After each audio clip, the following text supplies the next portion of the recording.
Hello friends, how are you? I hope you are doing good. आता तुम्ही विचार करत असाल, काल तर सर मराठीत बोलत होते, आज एकाएकी सरांनी इंग्रजीमध्ये बोलण्यासाठी काय झालं. तर ऍक्च्युली टॉपिक पण आजचा तसाच आहे. बघा, आज मी स्पोकन इंग्लिश अंतर्गत एक अत्यंत महत्वाचा टॉपिक घेत आहोत, ज्याचं नाव आहे बघा, कुड हॅवचा वापर. म्हणजे स्पोकन इंग्लिश अंतर्गत जे आहे, कुड हॅवची वाक्य कशा पद्धतीने बोलावी लागतात त्याचा आज मी सराव करून घेणार आहे. बघा, अगोदर मी तुम्हाला आपल्या ह्या युट्यूब चॅनलमध्ये जे आहे तुम्हाला कुठले कंटेंट जे आहे शिकायला भेटेल, तर त्याची थोडक्यात तुम्हाला माहिती सांगतो. बघा, सर्वात मेन जे आहे आपल्या युट्यूब चॅनलचा मुख्य उद्देश आहे, तर आपल्या महाराष्ट्रात विद्यार्थ्यांच्या ज्या शिष्यवृत्ती परीक्षा होतात, ठीक आहे, शिष्यवृत्ती परीक्षा, तर याचा जो आहे कंटेंट तुम्हाला आपल्या या युट्यूब चॅनलवर बघायला मिळेल. दुसरं म्हणजे तुम्हाला जे आहे आपल्या युट्यूब चॅनलवर संपूर्ण मराठी व्याकरण या संदर्भात व्हिडिओ बघायला मिळतील. त्यानंतर अजून तुम्हाला मी जे आहे पूर्णच्या पूर्ण इंग्लिश ग्रामर या माझ्या युट्यूब चॅनलवर कव्हर करून देणार आहे. ठीक आहे, यामध्ये सर्वच प्रकारचं ग्रामर, शालेय ग्रामर आलं, स्पर्धा परीक्षेचं सुद्धा ग्रामर आलं. त्यानंतर अत्यंत महत्वाचं जो फोर्थ कंटेंट आहे तो म्हणजे आत्ताचा, ते म्हणजे तुम्हाला जे आहे आपल्या युट्यूब चॅनलवर स्पोकन इंग्लिशचे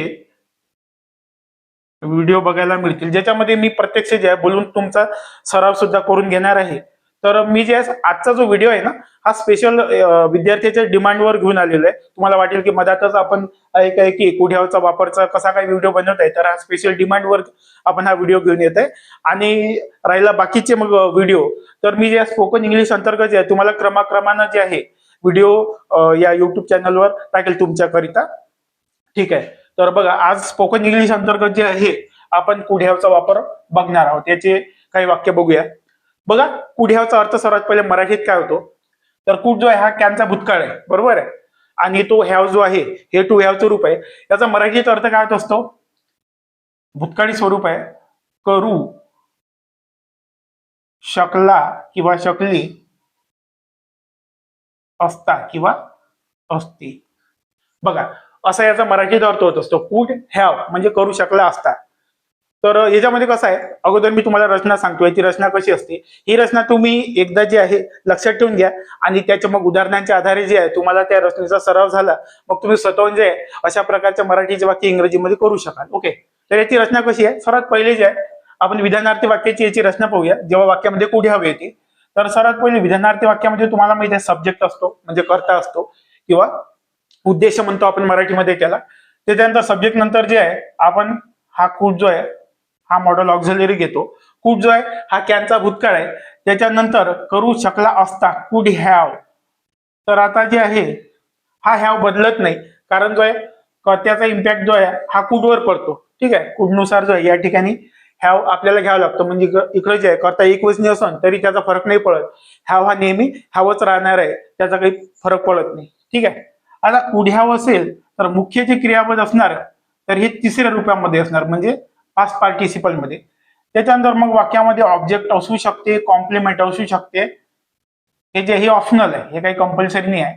सो या पद्धतीनं जे आहे आपल्या विधानाची रचना असणार आहे. आता मी एक मराठी विधान घेतो आणि त्याचं आपण इंग्रजीमध्ये ते वाक्य बनवूया. बघा, एक वेळेस पुन्हा रचना पाहूया. पहिले घ्यायचा करता कुड हॅव ठरलेला आहे, दरवेळेस कर्त्याच्या नंतर कुड हॅव येणार.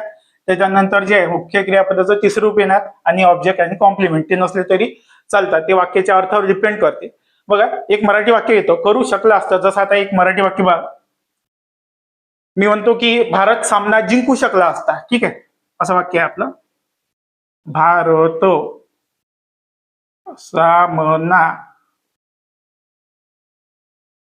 जिंकू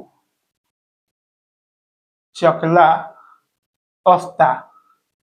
म्हणजे या रचनेचा जो आहे हा अर्थ काय होतो की भूतकाळात एखादी क्रिया जो आहे हा करता करू शकला असता, याचा अर्थ त्याने ती भूतकाळात ती क्रिया केली नाही. ओके, तर मग आता हे तुम्हाला मराठी मी वाक्य लिहून दिलं.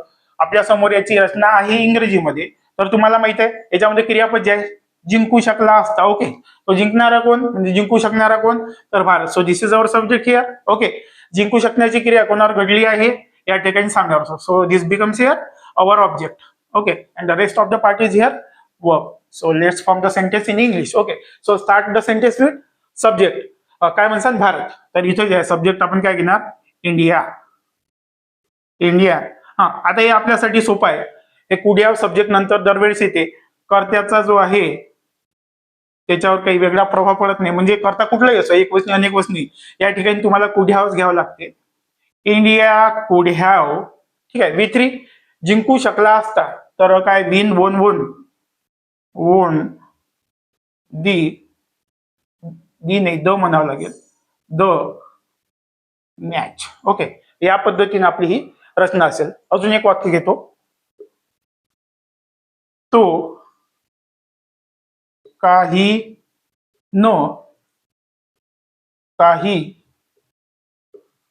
करू शकला असता. चला आपण याला इंग्रजीमध्ये करूया. कसं होईल हे वाक्य. पुन्हा पहिले आपण जे आहे सब्जेक्ट वर्ब ऑब्जेक्ट या ठिकाणी ओळखूया. करू शकला असता. So this is our verb here. करू शकणारा कोण तर तो. हा आपला काय झाला सब्जेक्ट.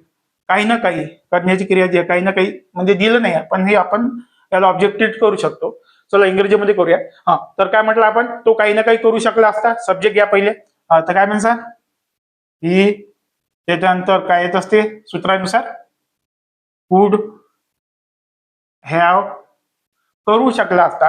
ही कुड हॅव करणे त्याचं म्हणजे डू त्याचा व्यतिरिक्त ते done. He could have done. काही ना काहीला आपण इंग्रजीमध्ये असं म्हणतो असतो समथिंग ऑर अदर.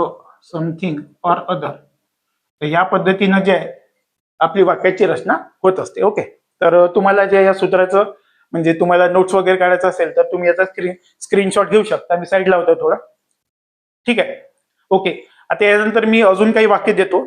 हे तुम्हाला सुद्धा इंग्रजीमध्ये करायचे आहे. यामध्ये एक वाक्य मी करून देतो, उरलेले वाक्य तुम्हाला करायचे. ओके,